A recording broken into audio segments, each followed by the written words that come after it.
Welcome to the bird media. నేను మీ పవన్ కృష్ణమూర్తి. ముందుగా bird media ప్రేక్షకులందరూ నన్ను క్షమించాలండి. బికాస్ ఆంధ్రప్రదేశ్ ఐటీ శాఖ విద్యాశాఖ మంత్రి శ్రీ నారా లోకేష్ గారు నన్ను మోసం చేశారు. ఎందుకు మోసం చేశారంటున్నానంటే, పొద్దున్న చెప్పుకున్నాం కదా, సస్పెన్స్ 6 గంటలకు రివీల్ చేస్తానన్నారు. అంటే నిన్నటి నుంచి చూస్తున్నాం, 9 గంటలకి 6 గంటలకి 9 గంటలకి 6 గంటలకి అన్నట్టుగా కొన్ని సస్పెన్స్లు అనేవి ఆయన రిలీజ్ చేస్తూ వస్తున్నారు. కంపెనీలు ఏ విధంగా పెట్టుబడులు పెడుతున్నాయని. ముఖ్యంగా రెన్యూ ఎనర్జీ వాళ్ళు 82,000 కోట్లు, ఆ తర్వాత ఈ బ్రూక్ ఫీల్డ్ వాళ్ళు 1,10,000 కోట్లు ఈ విధంగా పెడుతూ ఉంటే, దీనికి మించింది ఏకంగా గేమ్ చేంజర్ అని చెప్పేసరికి దీనికి మించింది ఇంకోటి ఏమైనా తీసుకొస్తారు, ఖచ్చితంగా సాయంత్రం చెప్తారు. అది అసలు సిఏఏ సబ్మిట్ అవుతుంది కదా అని చెప్పి ఎదురు చూస్తూ కూర్చున్న 6 గంటలకే చెప్తారు, 6 గంటలకే చెప్తారని. ఈ 6 గంటలు అనేటువంటి దగ్గరే నారా లోకేష్ గారు నన్ను మోసం చేశారు. 6 గంటల కంటే ముందు 4 గంటలకే ఆయన ఈ మొత్తం అంతా కూడా రివీల్ చేసేశారు. ఏంటి అనేది చూస్తే, ఆంధ్రప్రదేశ్ రాష్ట్రంలో Reliance 1 gigawatt AI data centre అనేది ఎస్టాబ్లిష్ చేయబోతున్నారు. అలాగే 6 గిగావాట్ సోలార్ ఎనర్జీకి సంబంధించి కూడా వాళ్ళు వర్కౌట్ చేయబోతున్నారు. ఆయన ఇచ్చినటువంటి పోస్ట్ వివరాలు చూస్తే, it isn't 6 PM yet, but the Chief Minister's enthusiasm for good news is contagious. Sometimes even faster than my own announcements. Honored to work with someone who can't wait to deliver progress. I am delighted to inform that Reliance Industries Limited will establish a 1 gigawatt artificial intelligence data center in Andhra Pradesh.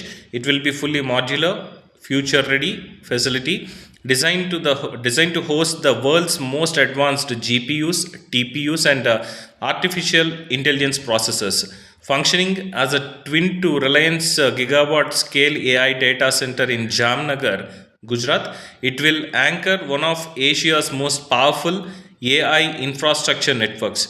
To sustainably power this facility, Reliance will also develop a 6 gigawatt solar power project in Andhra Pradesh.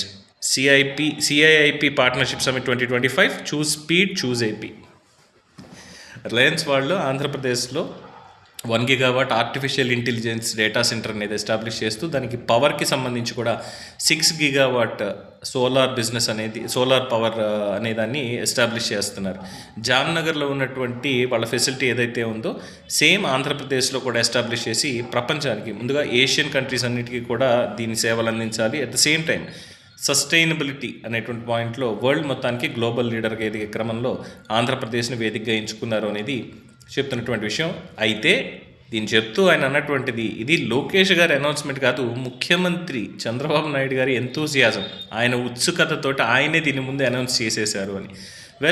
మొదటి రోజు CII సమ్మిట్లో చాలా మంచి వార్తలు వింటూ వస్తున్నాం. అనేక పెట్టుబడులు అనేక రంగాల్లో ఉన్నటువంటి వాళ్ళు వస్తున్నారు. ఆంధ్రప్రదేశ్ని వాళ్ళ లక్ష్యంగా చేసుకుని పెట్టుబడులకి ఇక్కడే అనువైనటువంటి ప్రదేశంగా, ప్రోత్సాహకాలు అందుతున్నటువంటి ప్రదేశంగా వాళ్ళు ఎంచుకోవడం నిజంగా ఆంధ్రప్రదేశ్ రాష్ట్రానికి గర్వకారణం.